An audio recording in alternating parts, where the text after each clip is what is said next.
welcome to Created for Wholeness. I'm your host, Chelsea Smedley, and I am so excited to be with you here tonight. But if I'm honest, when we talk about wholeness, it feels really big, and I'm feeling a little bit fractured. Physically, I'm feeling fractured. You can see my brace.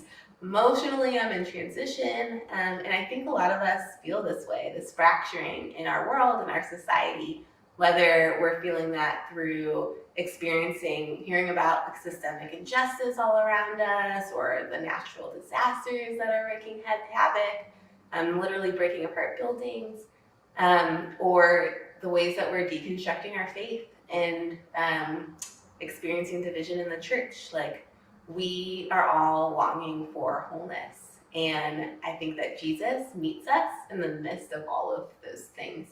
I think about how Jesus, he slept in a ship while a storm was wreaking havoc all around.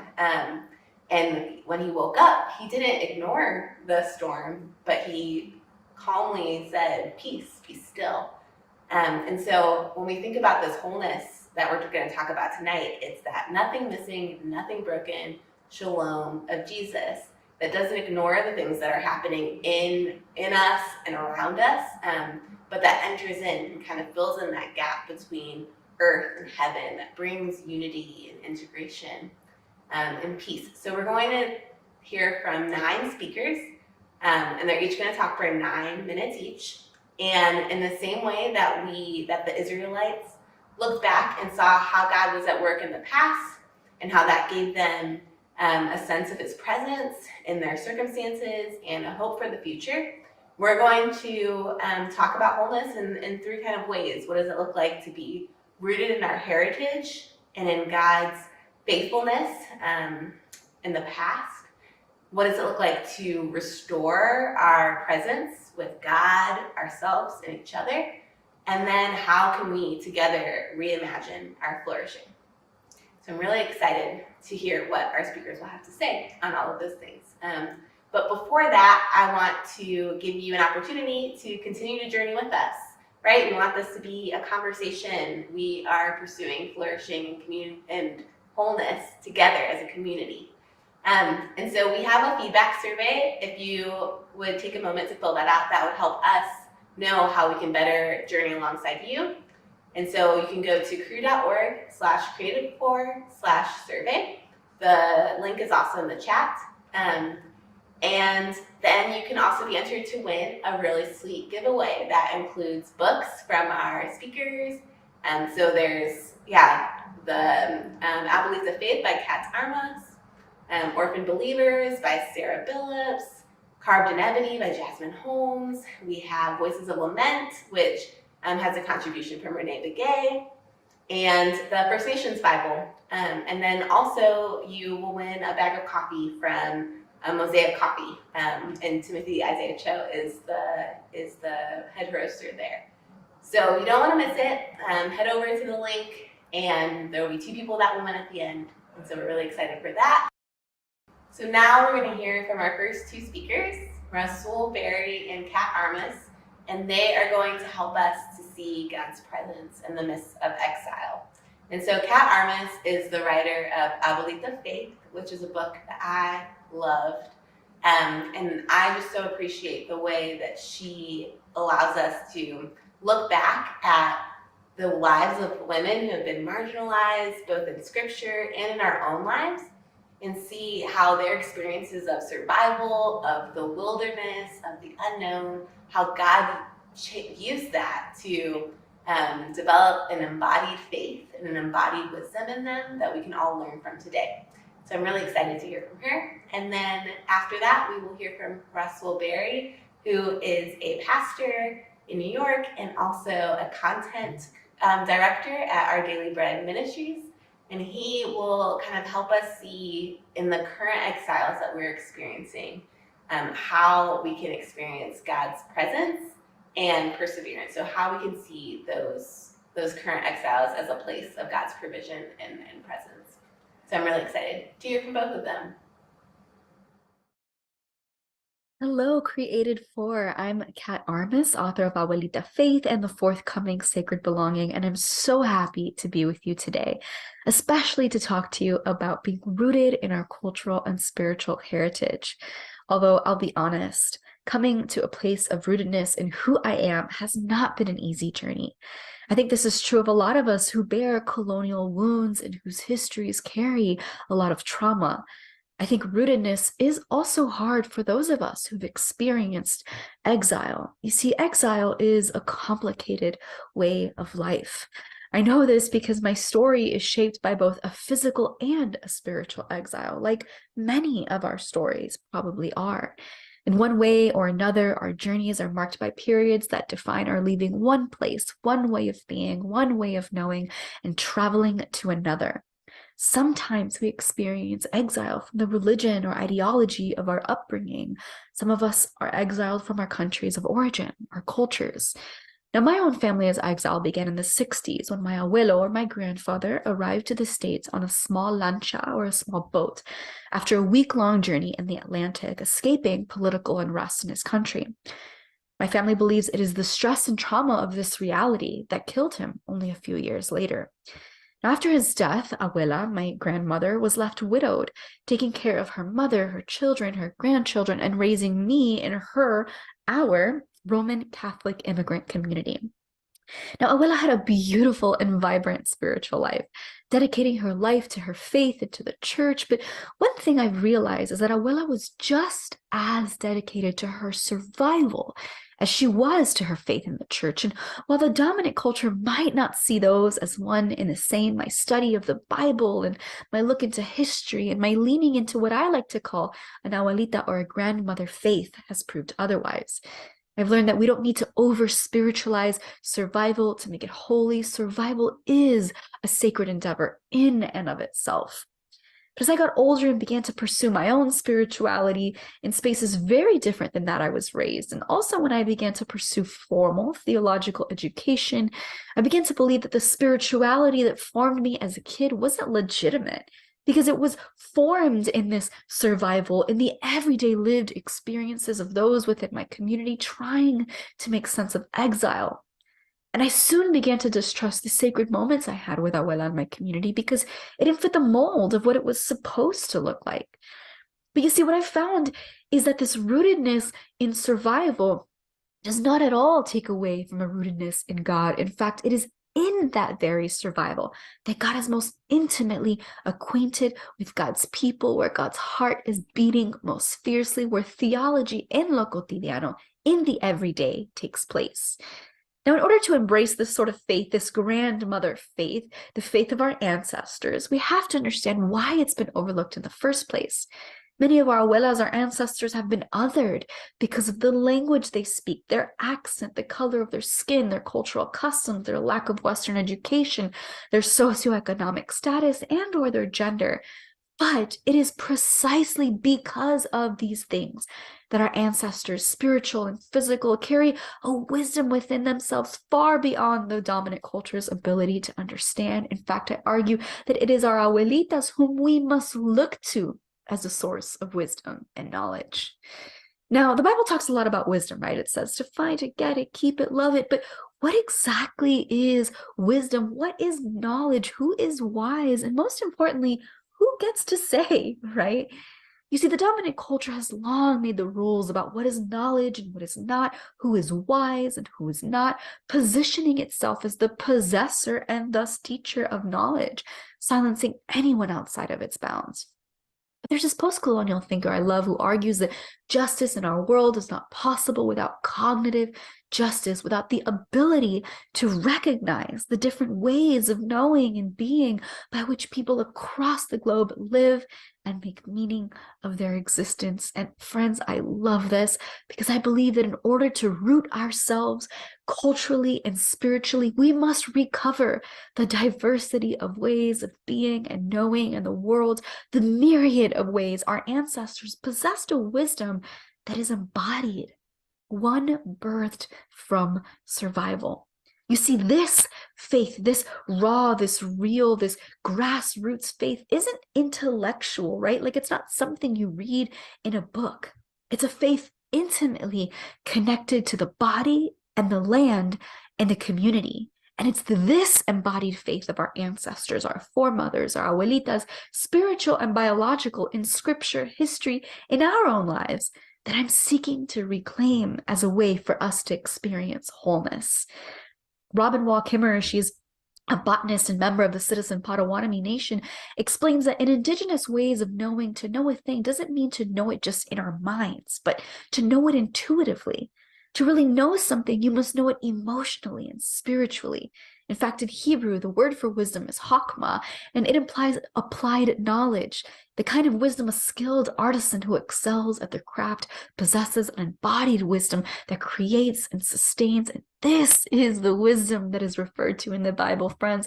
And it is by this standard of knowing that our ancestors, spiritual and biological, are educated beyond measure, offering their gifts to us in ways the institutions cannot. It's a wisdom that comes from the ins and outs of struggle and survival, and it births a faith that can be messy and complicated, muddled in grief, yet still hopeful for the future, the kind of faith that trusts in a God of justice and takes action on that behalf. And one of my favorite examples is found in Exodus 14 after the parting of the Red Sea. Now, in the story, you might know enslaved Israelites had just escaped Egypt. Egyptian army is after them. They get to the Red Sea. Moses stretches his hand. God parts it. Israelites pass through. The Egyptians try, and the water flows back, killing all of them. And it is a true epic, right? But more fascinating than this miracle to me is what happens right after that.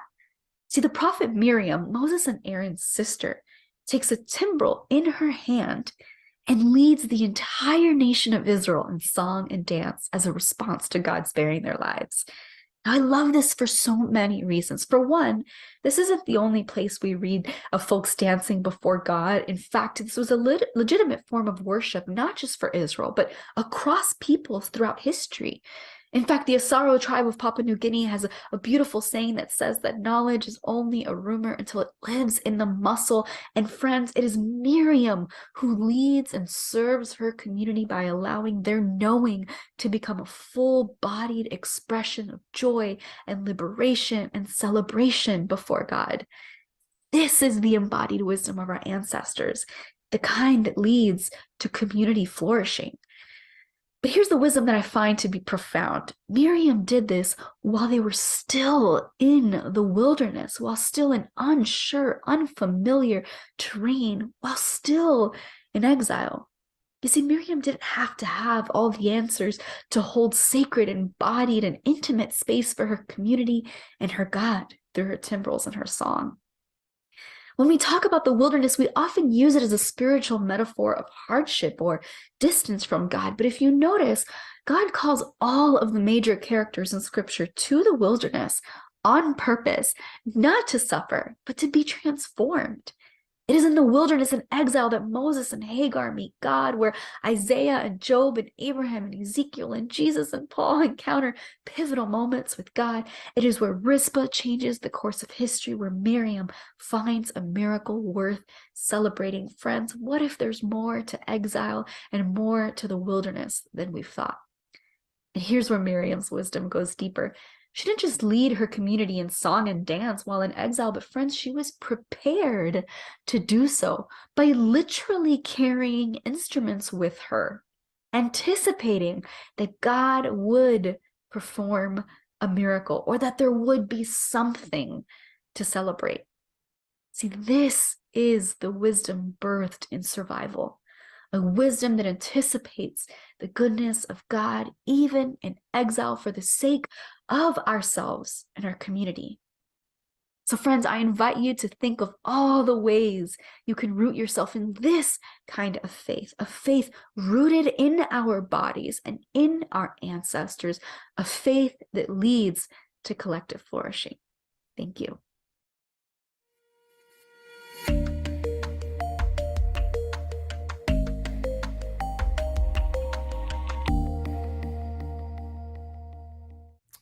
Greetings, Creative for Brooklyn is in the house. I'm so grateful and honored to have been asked to be able to share with you a little bit about how do we restore a sense of presence, both a sense of God's presence with us and a presence with each other. And man, when I think about the last 3 years, it has been crazy when it comes to how disruptive it has been for our rhythms, right? I think of three different components. I mean, one, there's obviously COVID and the way in which, I mean, we literally lived through a type of global pandemic that hadn't been seen in 100 years. And both in terms of the type of just loss of life, the sense of our own mortality, and what that has done has created a sense of challenge for us. But not only that, I think about the epidemic of racial strife and racism that we've seen, right? I'm going to go all the way back to George Floyd in May of 2020 and his murder, and how we were, as a world, rocked by that reality, to more recently with Tyree Nichols, and then, of course, the instances of anti-Asian hate as well. And we could just go through the list of the ways in which over the last few years we've been very divided. And that division has led to the other part of that, which is how it's impacted the church. Many of us know what it has felt like to be in spaces in which you're the ethnic minority and your perspectives are discounted, or understandings of what it means to be marginalized, that understanding be politicized or attacked as somehow unchristian, or your concerns is not faithful to a biblical worldview. And all of these things have been super disorienting. Well, those are the challenges. And Proverbs 13:12 tells us and reminds us that hope deferred makes the heart sick. And I think at the end of the day, there's a struggle with hopelessness that many of us see and experience and have encountered over this time. And that hopelessness impacts our ability to have true sense of presence with God and with each other. The good news is that the Bible both anticipates and prescribes how to respond to this sense of despair. And in particular, in 1 Peter chapter 1, we see some really helpful insights that I think would be helpful for us. And in the first verse, we see Peter, an apostle of Jesus Christ, to those who are elect exiles of the dispersion in Pontus, Galatia, Cappadocia, Asia, and Bithynia. Let me just stop there. Peter uses two important words back to back: elected exiles. Now, exiles, we understand, are people who have been coercively, disruptively pushed out of their home into a place where, because of political, ethnic, religious, or other types of divisions, they've been marginalized and pushed out. And as a result of that, they are exiles, right? And we see this in the Old Testament with the northern kingdom being exiled to Assyria, the southern kingdom being exiled to Babylon. And what it meant was that these folks had no plans on doing that. Daniel did not anticipate being in Babylon, right? He didn't choose that. He experienced this sense of disruption, and a disruption that I feel like is rather very, you could say, pandemic-y. And so he calls them exiles, and that exile is multi-layered, and it's a struggle to be an exile. But he also calls them elect exiles, elect. And he expands on what it means for them to be the elect. In verse 2, he says, according to the foreknowledge of God the Father, in the sanctification of the Spirit, for obedience to Jesus Christ, for sprinkling with blood. What? Wait a minute. He says elect means that God chose and appointed that we would be living in this time, in this season, for such a time as this. Now, this is only one aspect, and I would never try to presume to explain all of why we are living in the times that we're living. But at least one component of it that we see in the foreknowledge of God is for our sanctification and our obedience to Jesus Christ. And you know what? Peter would know a lot about this topic, because as you can remember, he was the one who said, even if all the rest of the disciples would disavow Jesus or deny him, I won't. And what ended up happening? He denied Jesus 3 times and wept bitterly. perhaps Jesus allowed that circumstance to draw something out of Peter that he needed in his sanctification process. We see on the Sea of Galilee in John chapter 21, as Peter has given up on his call, has moved on and going back to fishing, and Jesus invites him to breakfast, right? And it says, "Do you love me?" Because once Peter understood that God loved him, even in the midst of his failures, it freed him up to express and to commit to a deeper sense of loving Jesus all the more. And the response was, "Feed my sheep." And so in verse 1, when it says Peter, an apostle of Jesus Christ, that in and of itself is a response to hopelessness. We can have hope because ultimately our doubts, our disappointments, our failures do not impinge on God's love for us. That's the first point. But beyond that, we also see another key component in verse 5 where it says, who by God's power, those of us who by God's power are being guarded through faith for a salvation ready to be revealed in the last time. This is significant because many of us have experienced doubts in our time. And I know for me, I have struggled with that because seeing other people denounce their faith. I had a close friend who is actually probably singularly influential in my life in getting me to the place of being in full-time ministry and serving. And he very publicly, over a year ago, denounced his faith. And it rocked me, not just emotionally, but even spiritually. Like, how could this happen? How could this be? And it was really helpful and important for me to see and to go back to the fact that Peter says here, who by God's power are being guarded through faith for salvation that is ready to be revealed. So much of the struggle involves us being reminded of the fact that when doubt occurs, we can either double down on dependence on ourselves and our intellect, or double down in our dependence on God. I want to challenge you to double down on your dependence on God. Double down on the fact that he, by his power, will guard your faith through salvation for a time to be revealed. Not everything is going to be revealed right now. There are still mysteries that are yet to be understood that some of you may be struggling with right now, like I have been. And in the midst of that, is so helpful and so encouraging to remember God's power to keep me even in the midst. Then the last point is that in verse 12, Peter says, it was revealed to them that they were serving not themselves, but you in the things that have now been announced to you through those who preach the good news to you. He's referring to them was the prophets. He's saying that the prophets of old, Abraham, Moses, Isaac, Jacob, David, Daniel, Isaiah, all of these folks, that they were revealing things that they knew in part, but that they didn't understand the full revelation of God's plan.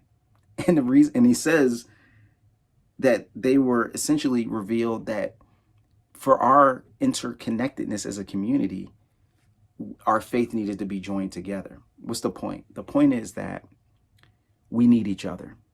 And even in the way that God revealed the salvation plan of Jesus, we needed each other.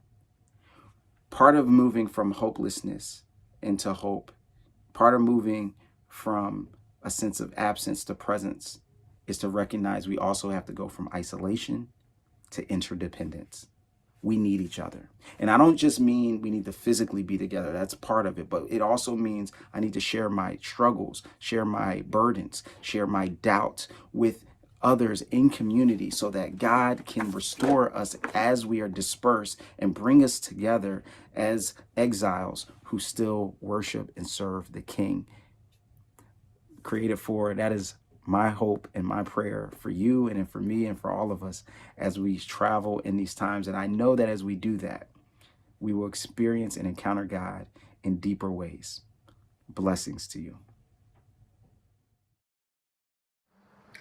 I love how both Kat and Rasul give us this vision where we can reclaim the wilderness and see it as a place where God is present, where he renews our minds and we draw closer to Him. Like there's such hope there. I think this is something that God has been doing in my own life recently. I have just moved back to the States from living overseas. And during that time of stepping into the unknown, God was reminding me of how He called the Israelites into the desert, into the wilderness, not for their detriment, but in order to lead them to the promised land. And so God leads us into these spaces in order to lead us to a better place. And so I think that sometimes we forget how God has been weaving the story of faithfulness, of wilderness, of survival since the beginning of time, right? Like in the lives of the Israelites, but also in the lives of our ancestors, the people who came before us, the people who have been oppressed, but who had great faith in God and trusted Him, and journeys through treacherous wildernesses, right? But they still had hope and joy. And so I think that God, in calling the Israelites to remember, He is also asking us to remember our heritages, where we've come from. And so we're going to talk about what it looks like to be rooted in our heritage next. Our next two speakers, Renee Begay and Jasmine Holmes, will lead us into this time of remembering. So Renee Begay is the national director of the Nations Movement, which is a ministry that seeks to create good relationships with Indigenous peoples throughout the U.S. And she is such a compassionate and thoughtful speaker. I'm so excited to hear from her. I do want to give a trigger warning that she will talk about trauma and also some of the pain and injustices that have happened in the lives of Indigenous people historically. But she does that in order to help us see evidence of God's goodness and faithfulness. And so we're gonna strap in for that. I'm excited for that. And then next, after her, we are going to hear from Jasmine Holmes. And Jasmine Holmes is a writer and historian, and she will tell us the story of Mariah Fearing. So she does a great job of helping us see God's faithfulness in the ways that He has been working in people's lives and Christians' lives and how they image God, historically. So let's take a listen. Keshi, ho Renee Begay Lechina, ho Golo Dakodean Gageliko Awan Chatle. Hello, my name is Renee Begay. I'm from the Pueblo of Zuni. I belong to the Sandhill Crane clan, and I'm a child of the Eagle clan. I'm going to start off with some questions. How have you been holding these last couple of years? And how do you remember what was reflective of the good? Or how do you reimagine a way of life or living that represents the goodness from the beginning? These questions I asked for myself over the past couple of years, and it's been hard for me to sit in, especially when we may have been conditioned to live in an either or thinking. Either it's all good or either it's all bad. And when the two exist at the same time, it can be confusing to figure out how to hold both.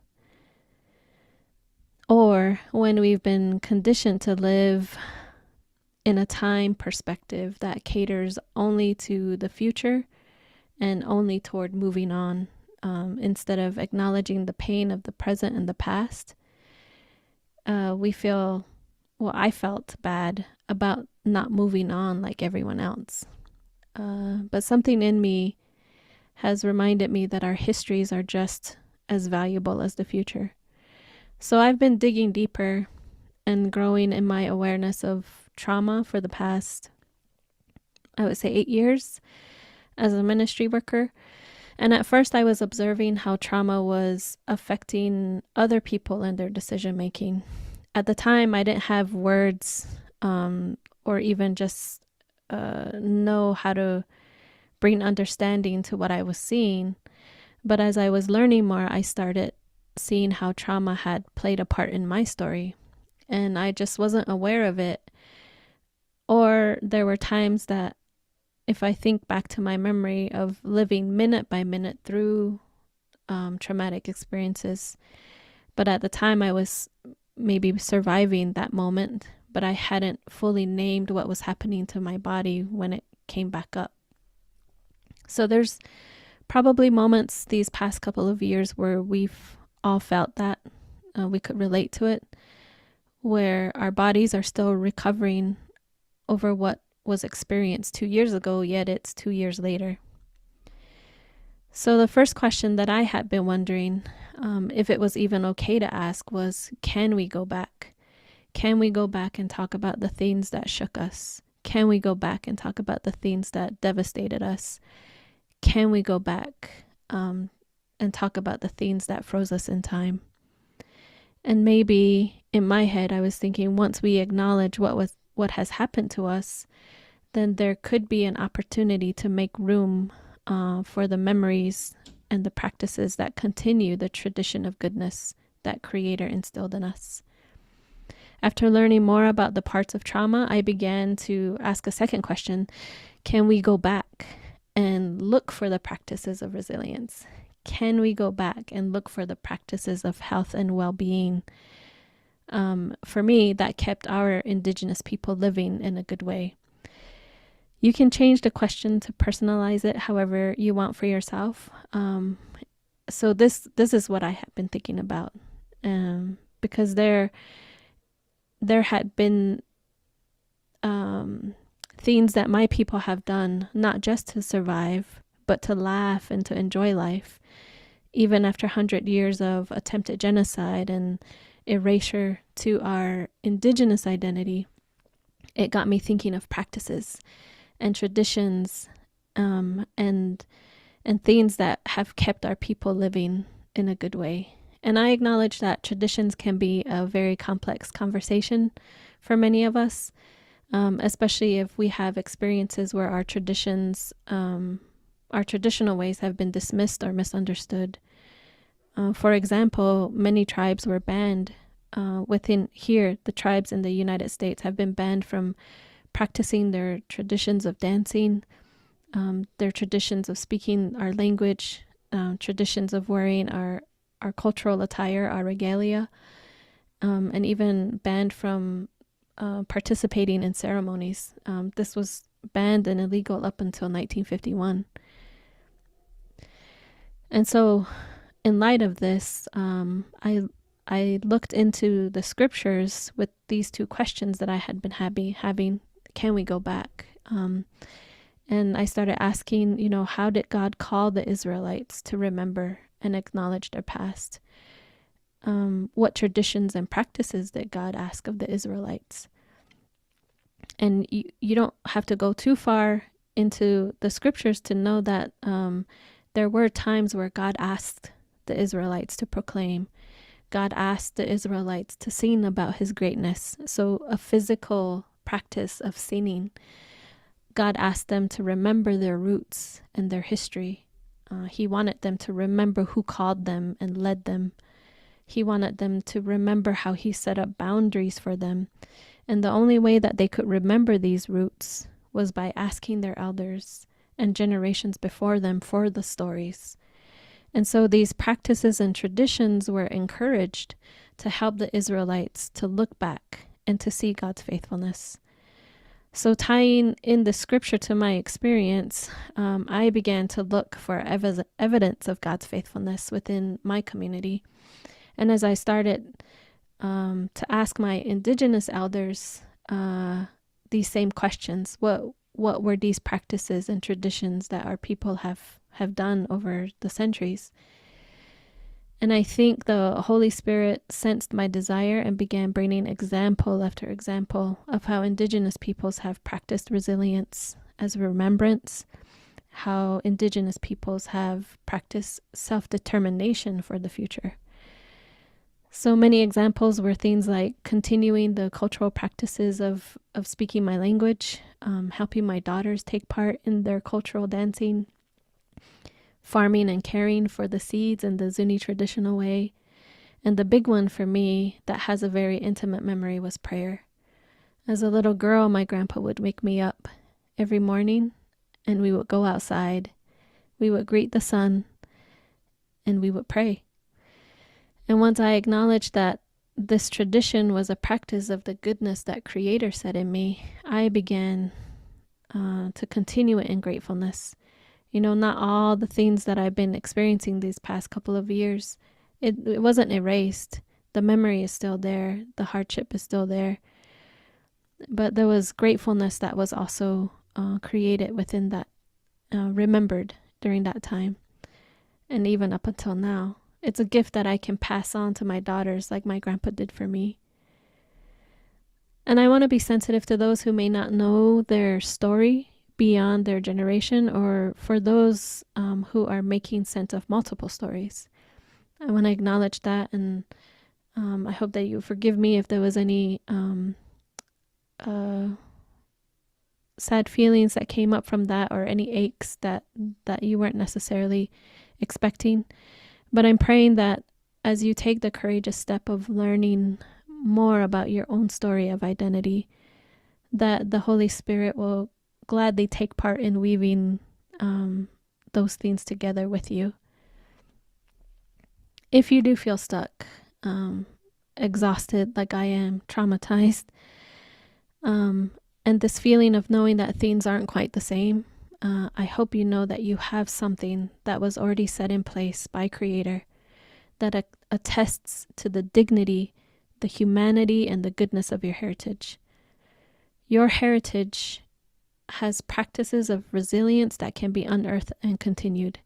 They were hidden from you, and it was probably done on purpose, but now, with gentle curiosity, you can ask for help to reimagine. Creator God gifted our identities to us. With support around you, you get to choose who to tell your story to.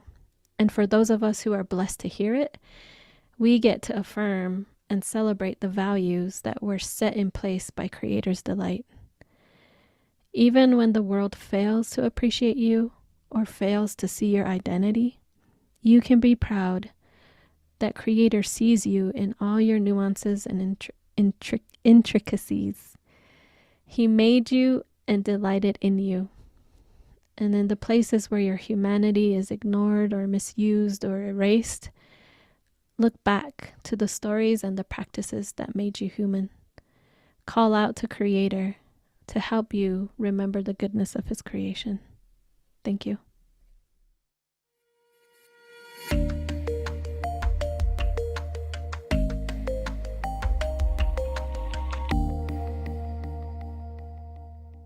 Hi guys, it's one of those times where I have so much to say and in so little time. So quick introduction, my name is Jasmine Holmes and I am a public historian. Most of the history that I share is on Instagram. I was a classroom teacher for 9 years. I've been a research assistant for over a decade, and in my research I really like to focus on stories, especially stories of Black Christians in American history. I love to focus on their stories of resistance and their stories of Christian conviction. And today I want to bring one of those stories to you. I would love to talk to you about Mariah Fearing. So Mariah Fearing was born in Alabama in 1838, and in a lot of states, a lot of southern states, there were laws as to what Black enslaved people could and couldn't do. For instance, in a lot of states, they couldn't assemble, so they weren't allowed to have their own church services. They weren't allowed to read. They weren't allowed to write. And the penalties were pretty stiff for white people who were found aiding and abetting them in doing these things. In Alabama, it wasn't just the enslaved, but also free Black people who weren't allowed to read or write at the time that Mariah Fearing was born. And so she was enslaved by a Presbyterian minister's family who abided by the law and kept her illiterate. They taught her the gospel, they catechized her, she read Bible stories alongside their children. And it's really important to remember in stories like this that even though they were relatively kind to Mariah, the kindest thing, of course, would have been to set her free. The kindest thing would have been to stand for justice no matter what the law said, right? But at any rate, she wasn't free until after the Civil War. At this point, she's a full-grown woman and she wants nothing more than to learn how to read and write. So she goes to school with young children and she learns alongside them. After she learns how to read, she starts working at the school.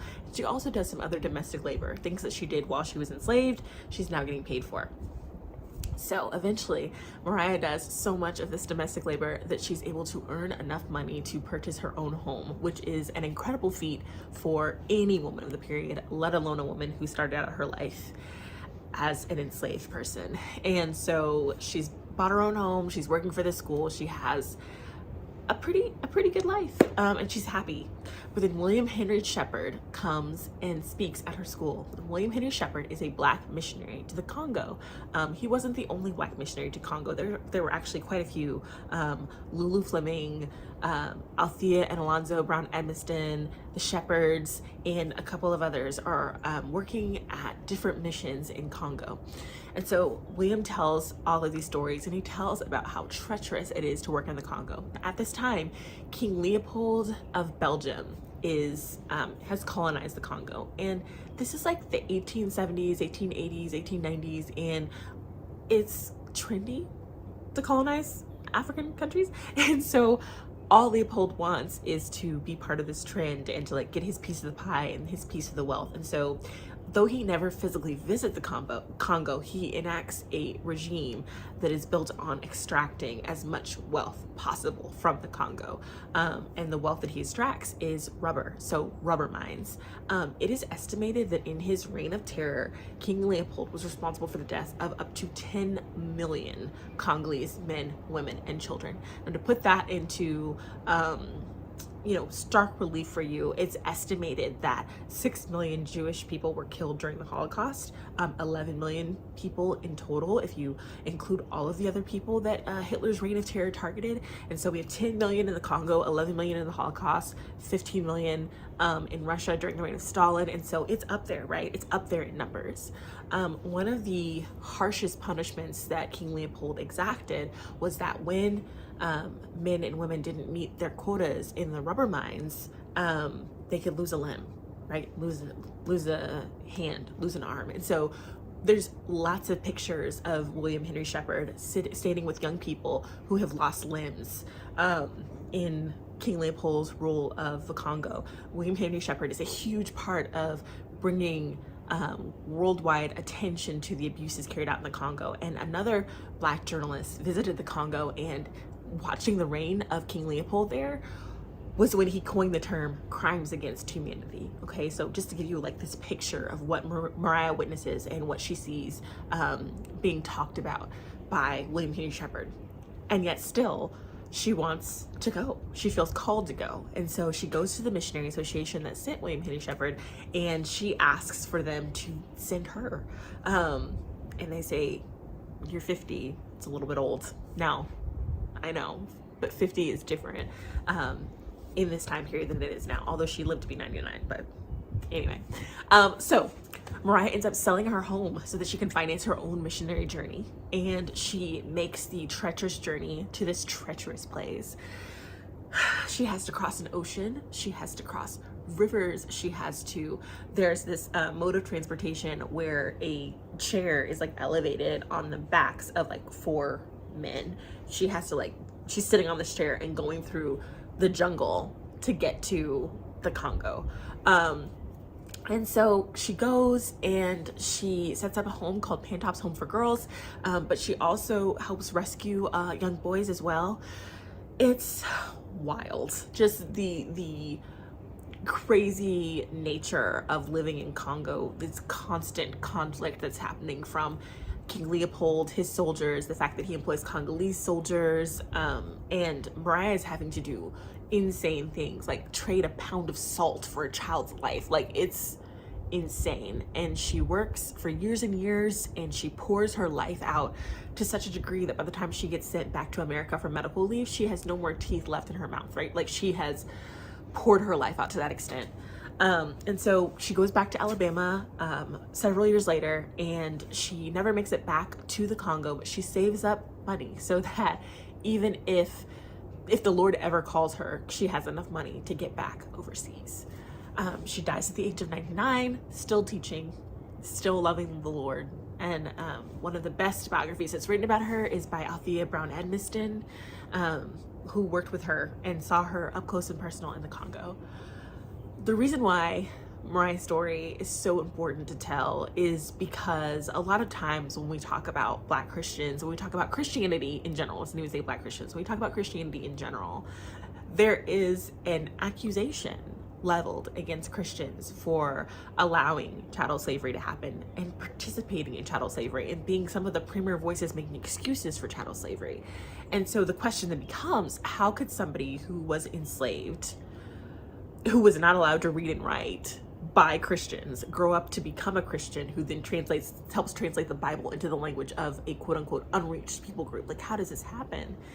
And I think it's really important to point out that the enslaved and the self-emancipated were completely aware of the hypocrisy of American Christianity and loved the Lord because they understood that hypocrisy did not define their faith.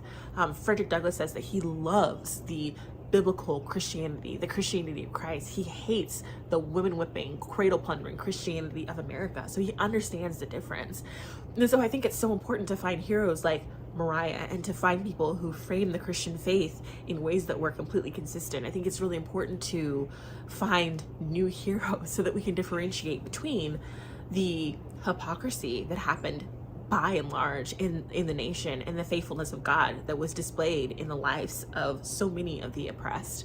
That's a lesson for us as we're looking at history, but it's also a lesson for us as we're looking today, as we're looking at the Christianity of our nation, the Christian nationalism of our nation, knowing that there is always space for a minority of voices who hold fast to the truth of the gospel, that God really maintains and preserves his church, even if it doesn't look like the broader, powerful body that we're used to seeing at the center of the story. That's what I think Mariah has to teach us about the past and the present and the future. And I hope that she encourages you as much as she has encouraged me. Okay, this was so encouraging, I had to write it down. So Jasmine said, the hypocrisy of others does not define the love of God. It didn't define the faith of those who are enslaved, and neither should it define our faith today. Wow, that is just so encouraging. Especially to think about the fact that nothing is new under the sun. I think the hypocrisy that we're experiencing now can be so disheartening and disorienting, but God has been faithful to keep a remnant of people who are holding fast to the truth of what it looks like to follow him, to be presences of justice and hope and joy in the world. And he has done that through the Bible. We see that in the biblical story, but we also see it in the stories of people who have been oppressed, people in our own histories and heritages. And so I just want to encourage you, and even myself, to, after this, take some time and look at a life of someone who was a faithful follower of Jesus before you and see, and it could be like a book, but it also could be a person, and see how God has been faithful in the way that he created them, and the way that he reflects his glory through them, the way he meets them in their suffering. I think there's just so many really sweet examples that are usually on the margins, sadly, and we don't hear from them right away. And so it's important to seek those stories out, and see how people have lived in a good way, right? Like, I think often we think of our histories as just painful, but there's so much joy in the histories, and so much goodness in the histories of people made in the image of God, right? And so I'm excited to do that myself. But as we think about this next part of our event, we're going to talk a little bit about how our faith is not just this individual thing, right? Like, we're talking about reimagining our flourishing. And so, in the same way, like, the Bible is the story of God's people. And we are able to look at this great cloud of witnesses who came before us and continue the work of reflecting God's goodness and faithfulness into redemption. And so that's kind of where we're headed. But before we get there, I want to remind you to help us be a community together, help us to pursue flourishing and wholeness with you by filling out our feedback survey. And so we want to know, like, what is resonating with you? What are you struggling with? What do you need right now? How can we, better come alongside you to see God's redemption in your unique community? Because it really is a group effort, right? We're called to be in community with one another, and we have the same mission. And so, go to cru.org/created4/survey, fill out the survey, and then also get entered into the giveaway to win some really great stuff. I'm so excited. I wish I could enter the giveaway and get these books. We have, I think, 5 books that I've read most of the books, and they're great. And then a great bag of coffee from one of our speakers, Timothy Isaiah Cho, and Mosaic Coffee. So go there, and while you do that, I will introduce our next 3 speakers. So our next 3 speakers are great, like the rest of our speakers. We're going to hear from Drew Hyun first, and Drew was in the last Created For conference, and his talk, guys, like, it made me cry, it made a lot of people cry, and so I'm so excited to hear him talk about presence and how we can bring our whole selves to the table, our whole selves into relationship with God. And then after him, we're going to hear from Dina Martinez, who is a friend and the former national director of Destino. Cru's ministry grew into Latinos. And she's going to talk a little bit about how God met her in her own pursuit of collective flourishing and healing, and how he helped her to be present to herself. And then after her, we're going to hear from Timothy Isaiah Cho, the head roaster of the coffee that you can win. And he's going to talk about how focusing on things above helped shift his view of success and helped him participate more deeply in the flourishing of people in his own community. Hi, my name is Drew, and I'm a pastor here in Midtown Manhattan. I was once invited to speak on a panel to argue for the merits of the Christian faith. One person was invited to speak about the intellectual components of the Christian faith, whether it was about doctrine or apologetics. I, meanwhile, was invited to speak on the merits of Christianity from an emotional as well as holistic perspective of faith. A question was posed to the other person who was speaking on the merits of the intellectual side of the Christian faith about this topic of deconstruction. Many people today are deconstructing their faith, and the question was posed, why do you think that is? As I was thinking about my own response to that question, I realized I don't believe, at least in my interactions with most people today, that people are deconstructing faith because of what Christianity espouses to be true. That Jesus is the way, and that the way of Jesus, which is a way of love, forgiveness, justice, and kindness, it's not that these things are untrue, but instead it's that Christians who claim to believe in this Jesus and who he is and what he stands for, somehow Christians and the ways that we live our lives can be so far from that ideal. In my experience, most people that are deconstructing today, most people struggle with Christians who claim to say they believe one thing, yet behave in such other ways. Has that been your experience as well?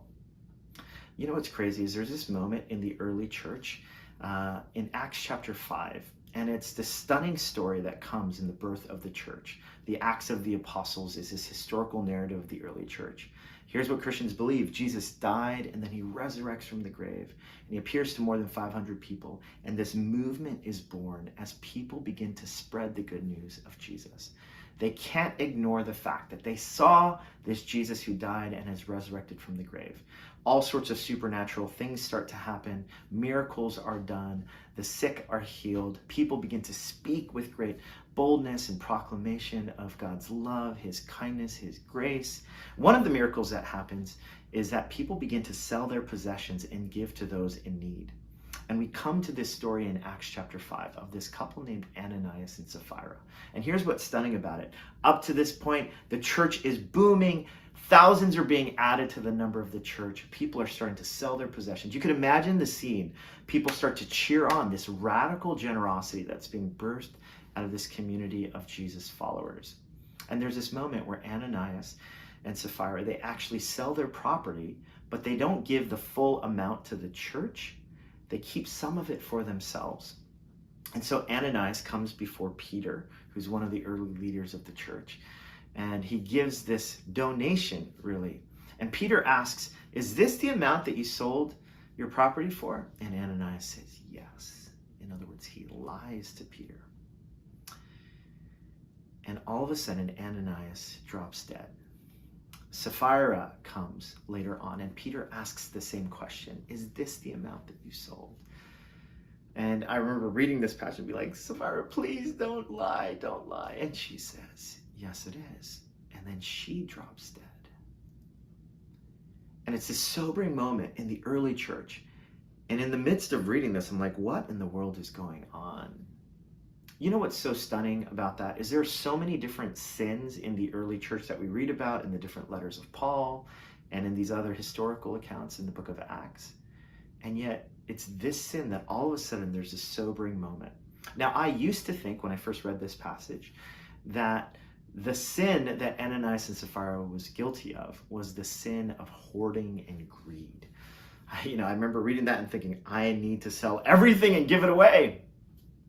But what's interesting is that's not the sin that Peter points out.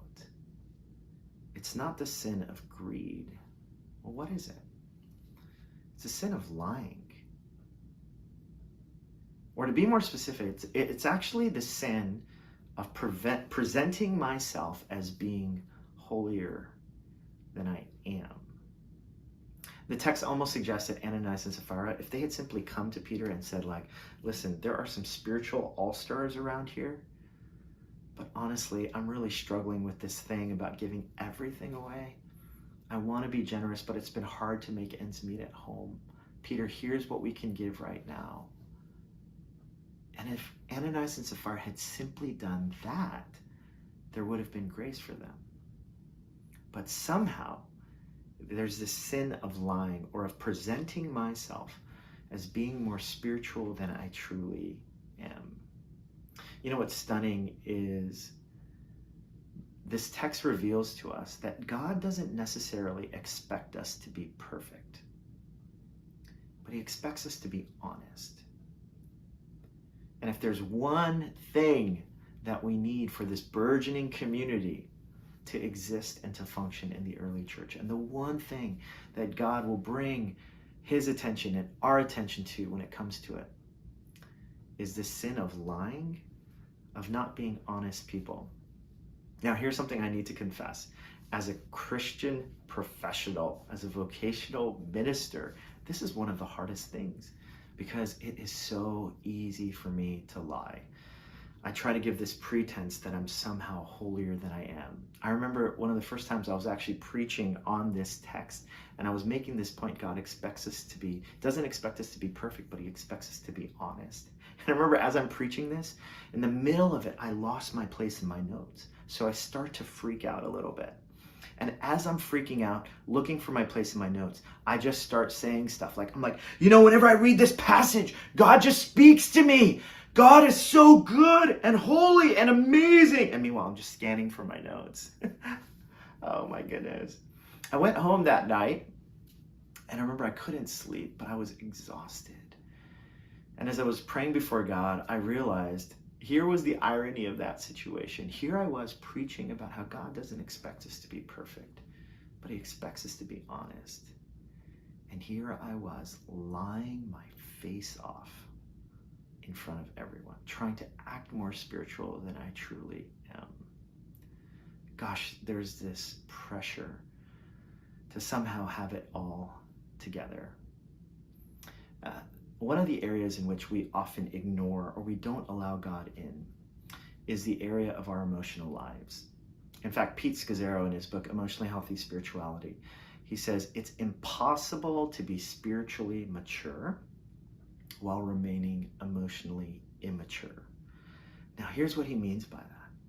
I can be someone who on the outside does all sorts of pious and religious activities. I can read the Bible. I can preach with the best of them. I pray for hours on end. And yet, when it comes to my emotional world, whenever I get anxious or afraid, I run to my addiction of choice. Or whenever people are around me, I get very defensive or even offensive and judgmental. And one of the points that Pete is making is it's impossible to be spiritually mature while remaining emotionally immature.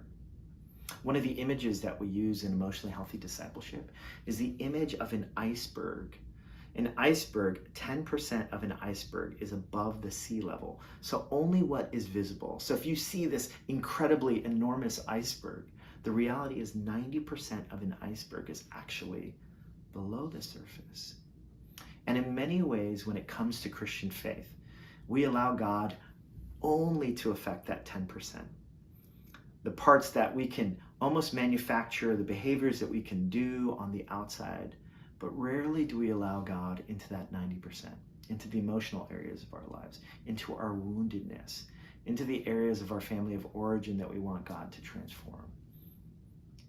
And really the invitation for each one of us, when Jesus says to love the Lord your God with all your soul, strength, heart, and mind, he's saying, will you allow God to change all of who you are? Not just that 10% above the surface, but the 90% below, all of who you are. Now, if you're anything like me, I think that we all long for that, don't we? We all hope for that. We all want a Christianity that's real and robust enough that it transforms all of us so that we don't have to live in this pretentious way of changing some behaviors here or there, but actually we allow God into every single area of our lives. Isn't that what we all long for?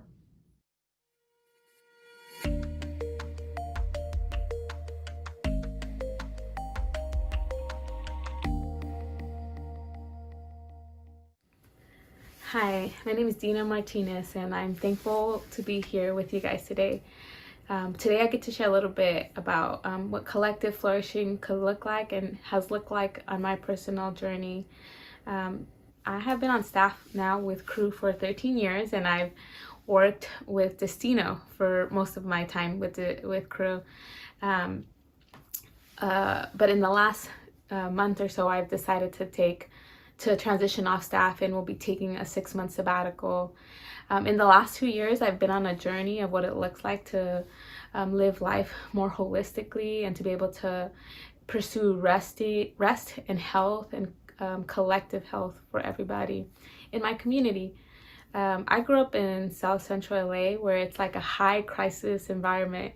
And so for me, it's actually easy to thrive in chaos, if that makes sense to people. I remember doing senior leadership development a couple of years back, and we were focusing on the problem, and we had spent like a whole meeting talking about the problem, and I remember people being overwhelmed by that. But for me, that was actually like, oh, I feel energized by chaos, and it caused me to question why.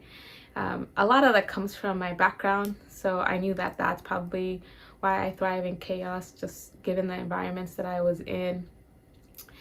And so that's where I started pursuing a little bit more like the therapy work and trying to understand, because one of the things that happens when you are in high crisis environments or high chaos environments is when the chaos is over and there is no chaos, there's this restlessness that begins to creep up. And that's what I started experiencing as I had walked through a lot of crisis, especially during my senior leadership development that happened during pandemic. So just everything was chaotic or was up in arms, but then realizing after the end that I started getting the restlessness, and that happens because there's like adrenaline kicking in and anxiety, and you still have a lot of hypervigilance that you need to survive when you're in crisis environments, but not realizing, oh man, like what about when that isn't possible, or where that stops. And so as I started doing more therapy and learning about that, it started making sense of why I would get so tired, or even the extreme fatigues after long periods of high need areas. And so in that, I started asking God, like, God, what would it look like for me to be able to experience full joy and full peace, and have balance, like be able to understand the balance of work and rest. And so in the last few years, I've become more aware of the trauma informed and like better mental health, and intellectually I think I can understand a lot of it, but I'm realizing, oh man, I also need to practice. And so what would it look like to have an environment where I'm actually practicing where I'm learning, with work balance and with rest balance. And so that's one of the reasons why I decided to take that step of faith. And the passage that God brought to my mind was the David and Goliath passage. I had been praying like, well, what to do, and that story brought to mind, and God had shared with me about how David is getting ready to fight Goliath, and they give him the king's armor, but the king's armor doesn't fit him. And so he instead takes it off, and then, decides that he's going to fight the giant with a slingshot. And so he goes and looks for the 5 rocks and stuff. And in that process, I realized, like, oh, what would it look like for me to take off the armor if it doesn't fit, and be able to look for another way that would work for me and God, and in my journey with God. And that whole passage is really about decision making and trusting God. Like, he's choosing to trust God. So it's not really about the type of tools per se, or like I could get all theoretical about that, but it's really about God's power being demonstrated as we're choosing to entrust him with what he has given to us. And so I think that really helped bring to light, like, what would it look like for us to trust God even when we're resting?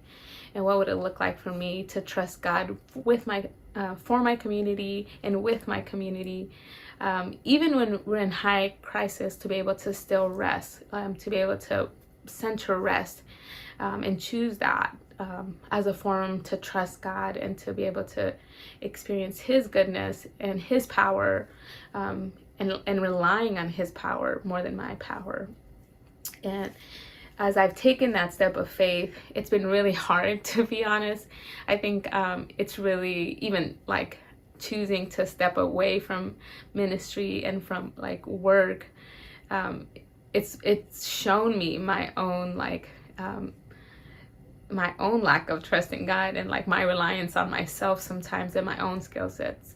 And so in that process, it's been really cool to be able to have the dependence on God be renewed in a lot of ways. One of the things that I started doing is I got a life coach, or not a life coach, it's like an executive coach. Well, it was gifted to me, which I'm thankful for, because I needed that. And as I had been processing with him, one of the questions that surfaced is that the reality that I find myself constantly in high crisis environments, in the ERs of life, if you will. And so he was saying, like, well, a question to think or to ponder is, if you didn't have to be in the ER, what would you want to do? What would dreaming look like for you? What would you want to try or create or do? And that really was a hard question to be asked, because I think I've lived most of my life in the ER. So I didn't honestly know how to answer that. And it was even making me like, I don't even know where to begin to think or to dream about what life could look like. And so then we draw the conclusion of, well, what would it look like to practice dreaming? And I like the idea of practicing dreaming more than like create a dream and then it's done. But the idea of practicing to dream, And some of the practical things that I was thinking through was like, well, I could journal and see whether I could do that. But immediately I also went to my community and the collective thinking, because I'm pretty collective in my process and have high social responsibility. And so I started thinking of like, what would it look like for me to be able to engage people in the practice of dreaming and asking them a question like, hey, what's your dream? What's that looking like for you? And what's something that you're trusting God for in this season that is like audacious and wild, that maybe feels impossible, but it's something you're trusting God to do in your life. And it's really cool because I think as I've began, it's still new, I began to ask the questions. It really has, as I hear other people's dream, it creates this synergy for me to be able to continue and to think about potentially dreaming with God about something and what that could look like. And that, I think, is the beginning of what collective flourishing could look like. It's something that I'm beginning to unravel and to discover. It's not something that I have full answers to, but it's something that excites me because I think, especially in the environments that I grew up, dreaming becomes secondary. It's like your priority really is like being able to, survive and get out of the hood, if you will. But I think more than trying to get out, I want to be able to say, how do I bring flourishing in, and how do we be able to live together and live in harmony and be able to dream in that way. And so it's hard, I think, especially having experienced a lot of pain in our lives, but it's something that I think God definitely is inviting us to and inviting me to in this season. And so that's what I want to even invite you guys in as a community. It's like, how do we continue to dream for ourselves? How do we continue to invite flourishing in spaces where maybe there's been a lot of pain and grief and lament in the last few years?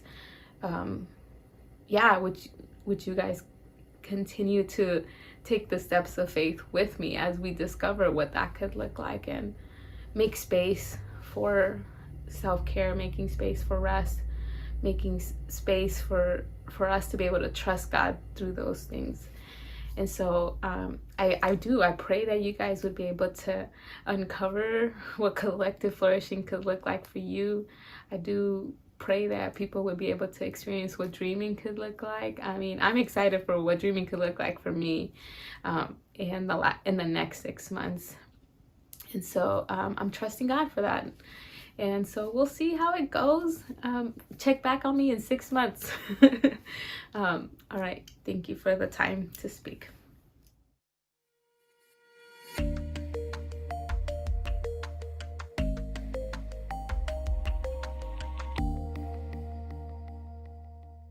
Hello, friends. If we haven't met, my name is Timothy Isaiah Cho, and I am the founder of Mosaic Coffee, a coffee roasting company here in Columbus, Ohio.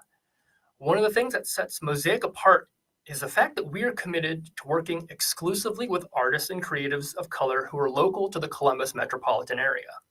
Now, what that means is that every design and artwork, from our coffee bag labels to our merch, is designed by a local person of color, and we make sure to feature their logos and branding equally with our own. Every single one of our products are like a canvas in miniature for these artists. The people who buy our coffee, individuals, businesses, churches, and nonprofits, they become connected to these artists and the communities that they come from. They are invited into a story different from their own, with an opportunity to learn about both the tears and the joys of communities different from their own. Now, the seeds of Mosaic started several years ago with the purchase of an air popcorn popper, green coffee beans, and brave family and friends who were willing to be my guinea pigs as I learned the art of roasting coffee. On February 1st, 2022, Mosaic officially opened its doors to the public, and it's been an adventure ever since. Now, today, I want to share with you something from God's Word that opened my mind up to the possibilities of starting something like Mosaic, with the hope that you might be inspired as well. In Colossians chapter 3, verse 2, Paul tells us, to set your minds on things above, not on earthly things. Now, at first read, it may sound like Paul's saying, just ignore this world down here and live up there in the clouds. But that's actually the complete opposite of what he's saying. Paul wants to remind us that something happened in real time and space that has shaken the cosmos to its core. Over 2,000 years ago, our Savior rose from the dead and ascended both body and soul into new creation. And because of this, the world has been changed forever. New possibilities of flourishing, new vistas of wholeness are now open for those who are willing to put their minds to it. Simply put, to set your mind on things above is to reimagine what heaven might look like here on earth. Now, this passage made me rethink some things that I had simply assumed all of my life, and in doing so, opened up new possibilities. The first thing I began to reimagine was seeing flourishing as a collective effort. Now, this was really hard for me to grasp, and it still is today, because all of us have had the opposite idea ingrained in us from a young age. We've been told that our own flourishing is ours alone, and we can't be dependent on anyone else. We don't realize how ingrained this way of thinking has been until we see its effects over time. One thing that you can do right now is type in a search for the racial dot map based off of the 2020 US Census. And when you do this, you'll be able to see the racial and ethnic demographic of your city. Here in Columbus, you can see trends that I'm sure are present in almost every major metropolitan area in the nation. You can literally see a map of the effects of redlining, racially restrictive covenants that prevented non-white people from living in certain neighborhoods, and the flight of white communities from increasingly Black and brown neighborhoods. There are stark and clear demarcations of white suburbs that have closed themselves off from other communities. This is none other than an individualist understanding of flourishing writ large, where we faction ourselves off with our in-groups and live the lie that there isn't enough flourishing to go around. But that's not the biblical understanding of flourishing. Flourishing, according to the Bible, is when the mountains are brought low and the valleys are lifted up. It's when the poor, the marginalized, and the oppressed receive special care, and when those who have power give it away in order to be close to the least of these. Jesus not only identifies with the least of these in Matthew 25, but he even left his church with a sacrament of collective flourishing in the Eucharist. This reimagination of flourishing as a collective effort is why Mosaic works to highlight local artists and creatives of color. Locally, we want to be rooted deeply, while also creating bridges between communities so that we can grow toward flourishing together. Creating opportunities for proximity is the difficult but necessary way that hard but necessary things can happen that result in flourishing. It's how we can make right the wrongs that have been, and it's how we can learn to let go of power for the sake of others. The second assumption that got disrupted for me was my definition of profit. One thing I've learned over the years is that it's often those of us who don't think money affects us that are affected the most by the love of money. The Bible talks so much about the danger of the love of money because God knows the feebleness of our hearts. It's very easy for us to point our fingers and be upset that the CEOs of corporations make billions of dollars while their workers are treated and paid abysmally. But how many of us question the ways in which we've commodified people and categorize them in our minds based off of their usefulness to us? How many of us have really thought about how we base our own lives off of the lie that we need to be ticking upward and to the right? How many of us define profit as simply accumulating more and more? But Jesus completely shatters our understanding of profit in his redemptive work. Jesus didn't die for us because he made a cost-benefit analysis to make sure that we would give the correct return on his investment. Rather, he knew exactly how much of a deficit we'd bring to him, even after we become his disciples. It was a huge loss of profit in the eyes of the world, and yet it was for the joy set before him that Jesus did all of this. The profit was all for us. This fundamentally changed my understanding of profit and made me ask different kinds of questions. such as who is profiting? Who is being valued? Is it just the people who can eventually pay you back? Is it just the people who you can feel good about helping? Or is it the people that you have made a commitment to bless through thick or thin? By any stretch of the world's imagination, Mosaic does not have a profitable business model. We could easily find designers and artists from anywhere in the world for very cheap, off of a variety of sources.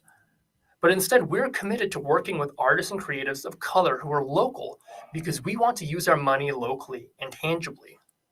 Other coffee companies are really great at creating unique brands that can sell t-shirts, hats, mugs to highlight themselves, and no shade on these companies. But the way we've done it is to make our brand a collective brand that features our partners as much as it does us.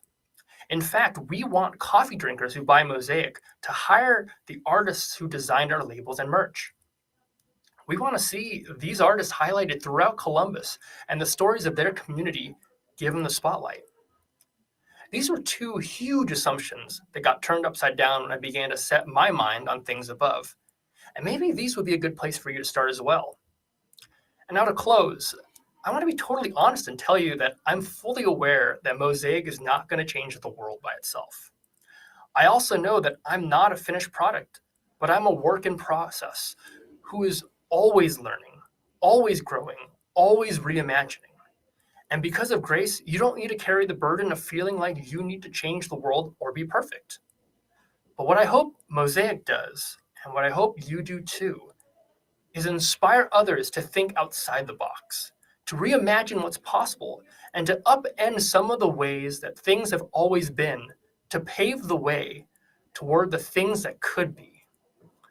Set your mind on things above, because that is how we can reimagine what heaven might look like here on earth. Thanks so much. I love how each of those speakers gave us a slice of the abundant life that Jesus offers us. Drew Hyun talked about a faith that transforms every part of us, including the deepest parts of our hearts and soul. Dina talks about a faith that brings healing not only to ourselves, but to our communities, not because we're working, but because we're resting in God's goodness.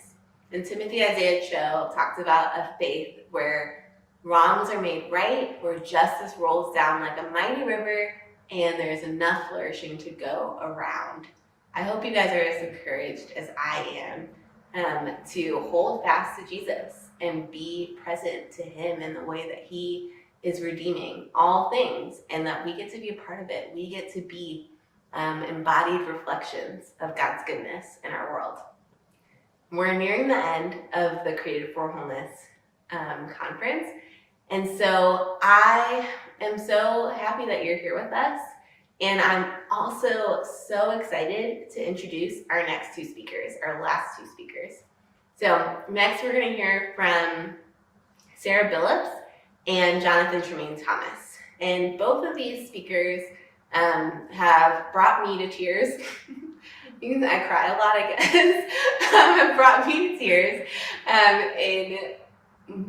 in different ways.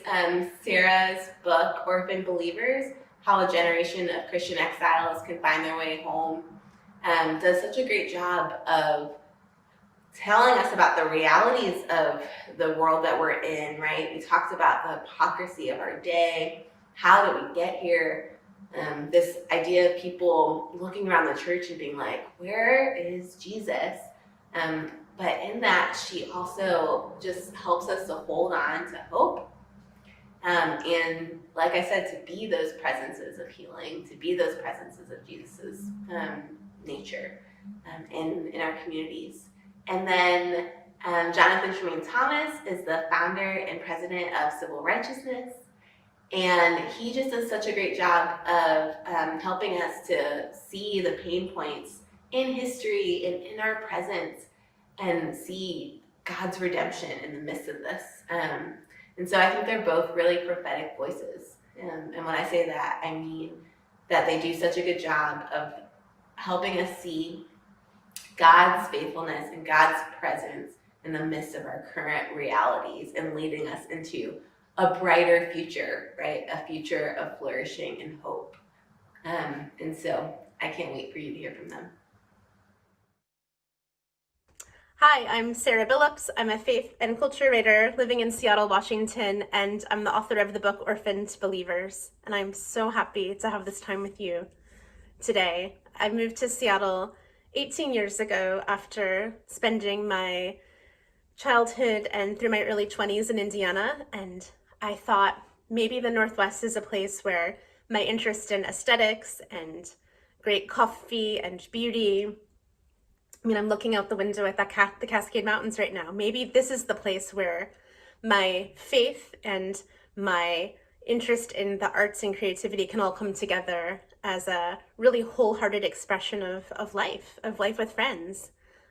Pretty quickly after we got here, that fell apart for me, and I went through a 12-year time of what I call a spiritual desert, where I was walking downtown to work every day, working in media, and then I was going to church on Sundays, but those worlds never crossed paths or crossed over. And I spent a lot of time working to maintain two identities until it got to the point where, almost like holding a bag over your shoulder filled with rocks, there was almost a physical weight on me where I thought I can't keep trying to maintain these two parts of myself.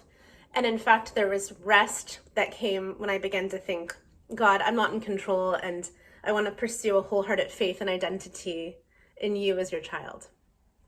But it took me a long time to get there. So I write for orphaned believers, and looking around at the church right now, it's a time when identifying as a Christian, explaining what you mean by that can be very exhausting. Maybe you're not sure what you believe right now, or you've been discouraged. I think that there's a way in which orphaned believers have been on the run. There's a way in which those of us looking around the American church and wondering why we're not seeing Jesus have been hurt. Maybe you've been victimized by the church or made to feel like a victim. Maybe you feel like your agency or power to create change has been taken away or depleted. Maybe you feel like the church will never change. Or that if that's what it's all about, if the church is like this, I don't want anything to do with it. I'm going to walk away. Part of the work that I do is to encourage folks that are inspired by Jesus to say, we have power and agency to create change. And not only that, but I believe that the Holy Spirit is calling us and is calling you to use your gifts to be a healing presence in the church. Because I think that the very people who are broken, who feel like they don't belong, who are feeling like they have to escape the church, are the very people that God says in Ephesians are being brought together, are building together a holy temple where the Holy Spirit will dwell. I think that those of us with hearts burning for change are the ones that can actually begin to reclaim agency and do healing work to move towards wholeheartedness in our own lives and also to help those that we love. And so the way I think forward to reclaim agency and wholeness really makes me think of three things. And the first is to know that all will be well. Growing up as a kid, I was told that the rapture would come before I could have a family or start a career. And that instilled a lot of fear in my heart. And it also made me less concerned about the earth and the world around me and more concerned about whether or not I was going to be saved and if the people I loved were going to go to heaven. And so the way that I think about eschatology now, the way that I think about where the world is going, is just so much more redeemed and beautiful. No matter what you believe about premillennialism or postmillennialism or whatever your theology is, I think that we can read the book of Revelation and know, we need to believe that all of history is headed towards justice and redemption, that all of the sad and unwell things will be redeemed, that our destiny is righteousness where all tears will be wiped away from all eyes, and where the eternal light of God will shine on us, where all things that are wrong will be satisfyingly fixed. And if we really remind ourselves that the world is headed towards redemption and flourishing, that we're in this for a reason, that we're going somewhere, I think that can really start to ignite something in our hearts to want to begin to make more changes and and do all that we can to begin to bring human flourishing to the world now. So the second thing I would say is that we reclaim agency and move towards wholeheartedness by not fearing our enemies. There are parts of the church that are broken and that need to be called out and brought to light. And we don't do this because we're trying to burn it down. We want to bring up and raise what's wrong so that we can talk about it and move forward, move back to Jesus, And so I think that along the way, it can be really easy to make enemies, to divide over political beliefs or whatever issue it is. But the truth is, when we remember that we're all made in the image of God, we're all messy, maybe we're scared or anxious or broken, this story is bigger than us, and the person that we may be on the other side of the aisle from, with whatever issue or belief, has their own trauma and hurt and history, and that begins to disarm and diffuse the idea of the other and can help move us towards unity. And the third thing I say is that to reclaim agency to move forward to heal the church and to move to wholeness, we can seek community and resist isolation. Because I think that when I was growing up, at least, I was afraid that I didn't ask Jesus into my heart the right way. And so I would ask in bed every night, again and again, for hundreds or thousands of times, Jesus, come into my heart. I wanted to make sure I was a Christian. And I think that when we decide to move towards Jesus and live our lives for Jesus, we can carry each other through seasons of doubt. I think that the church in health can do that. I think community can help to carry other members of the community through different seasons. And that's such a beautiful thing. And that gives me so much hope. And then when we normalize doubt and expect seasons of doubt and don't resist them, when we welcome doubt, knowing it's not the enemy of faith, but it's a invitation to clarity and curiosity and to know that God can take it, it's so freeing. We become so non-anxious. So I would encourage you to ask questions if you're doubting and to move towards healthy curiosity with other people and to not isolate, but resist that.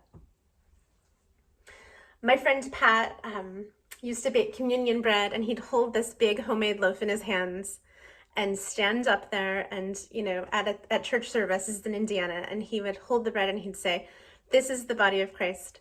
Go ahead, take a big piece." And I love that image.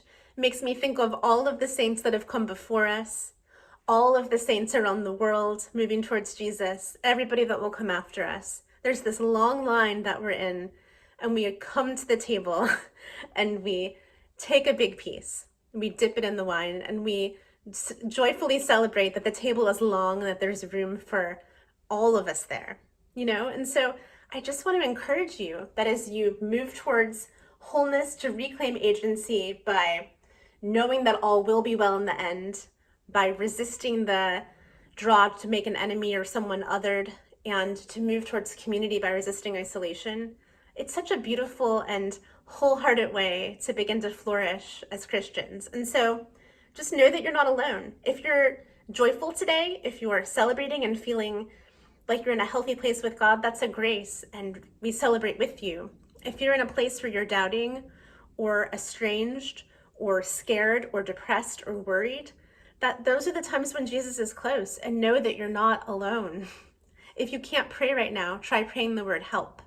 Anytime I've done that, help has come through other people, and it's been beautiful. So the verse I want to leave you with is Psalm 18:19. He brought me into a spacious place. He rescued me because he delighted in me.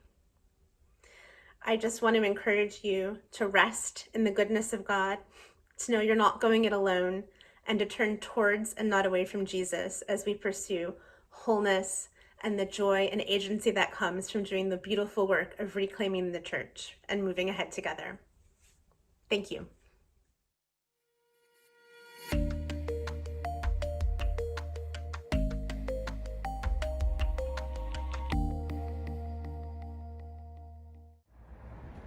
Hello, Crew City. Jonathan Tremaine here. Greetings from my front porch in Ferguson, Missouri. Maybe you've heard that name. It gained global acclaim 9 years ago when a young black man named Michael Brown was killed here in these streets, spawning protest and resistance around the country. and tipping America into a new age of conversation concerning the worth of Black people, people of color, and police brutality in our nation, among many others. I want to use this moment that we have together to talk about reimagining our flourishing and participating with God in the global plan of redemption. You see, in Colossians 1:20, it says, "For it pleased the Father that in him all the fullness should dwell, and by him to reconcile all things to himself, by him, whether things on earth or things in heaven, having made peace through the blood of the cross." I want to think about this concept of Jesus reconciling all things, emphasizing all things, not some things. This is hard for us in our day.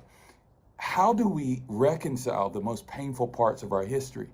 How is Jesus going to take tragedies and moments like the crisis here in Ferguson, the loss of Black lives and the injustices in our world, the pain points of human history, and make it into something beautiful? Well, it takes the activation of our holy imagination. We have to reimagine our flourishing, first of all, through the eyes of Jesus. And those are the eyes of faith, having our minds renewed, having the mind of Christ. And so through the eyes of faith, we set our faces on Jesus to have our holy imaginations awakened through silence, through prayer, through practices of holy meditation, meditating on the Word of God, through worship and fasting that weakens our physical bodies and awakens our spiritual bodies to a higher reality, to hear God and to obey him. Jesus fasted, and he modeled that as a way of providing us access to the heart of the Father. He said, "I only did what my Father told me to do, and I only said what my Father said." And so God the Father says, "My sheep know my voice." Are you able to hear his voice? That's critical for faith. Faith comes by hearing, and hearing comes by the word. So we have to have a deep, cultivated practice of not only reading the word, but being able to hear the word of the Lord through what we're reading. So in Hebrews 11, it says, "By faith, Abraham obeyed when he was called to go out to the place which he would receive as an inheritance." See, God had apportioned an inheritance to Abraham. But Abraham couldn't get there in the natural. He couldn't see how to get there. So he had cultivated a life in God to be able to hear his voice, hear what the instructions were step by step, to begin to move his life in the direction of the promise. And so that's one of the ways that we have to take that model and begin to apportion and redistribute the priorities in our life to make it a priority to be able to hear God's voice and to move at the sound of his voice. It says he went out not knowing where he was going. Unfortunately, God doesn't give us just a complete end-to-end pathway. He stands at the beginning, he sees the end, but unfortunately we don't. And so we have to know that he is for us and he's leading us down quiet pathways near streams of living water. By faith, Abraham dwelt in the land of promise as in a foreign country. He knew that he wasn't permanently where he was. He was a sojourner on his way, dwelling in tents with Isaac and Jacob, the heirs with him of the same promise. For he waited for the city which has foundations, a city whose builder and maker is God. And by faith, Sarah, his wife herself, also received strength to conceive seed. She received divine strength from heaven to conceive something holy, the seed of faith, and then bear a child, even though in the natural she was past the childbearing age, because she judged him faithful who had promised. Sarah's initial reaction was doubt, unbelief, but that unbelief actually led to faith. In fact, in Genesis 18, it says, the Lord said to Abraham, "Why did Sarah laugh and say, 'Will I really have a child now that I'm so old?'" And the Lord's reply was, "Is anything too hard for the Lord? I will return to you at the appointed time next year, and Sarah will have a son." That's the question. Is anything too hard for God? I believe that the Lord wants to confront our crises of faith and give us hope by demonstrating his faithfulness and his power to us in this age. The second thing that I want us to think about is the reality that God has given us an inheritance. He deeply desires to dwell with us and to habitate among us. He's with you, and he desires to enlarge the tent of his dwelling through you as part of the eternal plan of redemption. You see in Acts 7:49, it says that they had the tabernacle of witness in the wilderness. But the quote says that Solomon even desired to build upon the heart of David, his father, and built the Lord a house. But in Acts 7, it says, heaven is my throne and the earth is my footstool. But what house will you build for me? Or what is the place of my rest? Now, this was kind of a sarcastic question, like, who are you to think that you can actually build a place for me? I can't be contained in a temple made with human hands. But it was the heart of David, of King David. It was the heart of Solomon on earth as it is in heaven. God, I want to build you a place. And even more, it's God's holy desire that we dwell with him in unbroken fellowship. That's why in Genesis 1, Adam and Eve lived and walked in the cool of the day in the garden with the Lord. They lived in such close proximity that they could hear and discern his movements. You and I were made for intimacy with God, and he desires to dwell among us. He desires to dwell with us in our cities, in our families, in our communities, in our professions, in our businesses. Are you imagining what it looks like to build a dwelling place for God with your skills, with your talents, with your love? Is your love creating space in our world for the dwelling of God? In Ezekiel 48:35, it says, the circumference of the city shall be 18,000 cubits, and the name of that city shall from that time on be called, the Lord is there, Yahweh Shema. God is an urban developer, a planner, a city builder, an entrepreneur, a creative, an architect. There is no mind like the mind of God, and he desires to lend the genius of heaven to us in our day, in our age, to rebuild our cities, rebuild our communities, rebuild and reform the social and civil structures while we're here until he comes, the new heaven and the new earth comes, and the kingdom of God is on the earth as it is in heaven. This leads us to our next point. We must embrace the labor pains and push. To birth new things, it takes pain. Pain is the corridor to new life, travail that gives birth to new places. So pay attention to your tears. Isaiah 60 speaks of an anomaly. It says, is it possible to give birth before a person comes into labor? No. Who's heard of such a thing? But it says, can a land be born? Can a nation be brought forth all at once? For as soon as Zion travails, she gives delivery. She brings forth her children. Will the Lord bring to the point of labor and not give birth? God is good. And I believe that he wants to take even the most painful parts of our history, of our story, our failures, our tears, and cause us to sow those tears into the ground and into the spirit in order to bring forth a harvest of joy. So I believe that God wants to birth new things, and let the travail, let the groanings of your heart lead you into a place of grace to bring forth new life and transformation in our day and in our time. God bless you, and may the Lord keep you and cause you to have peace, hope, love, joy, and strength for today, hope for tomorrow, faith for the generations to come. Bless you.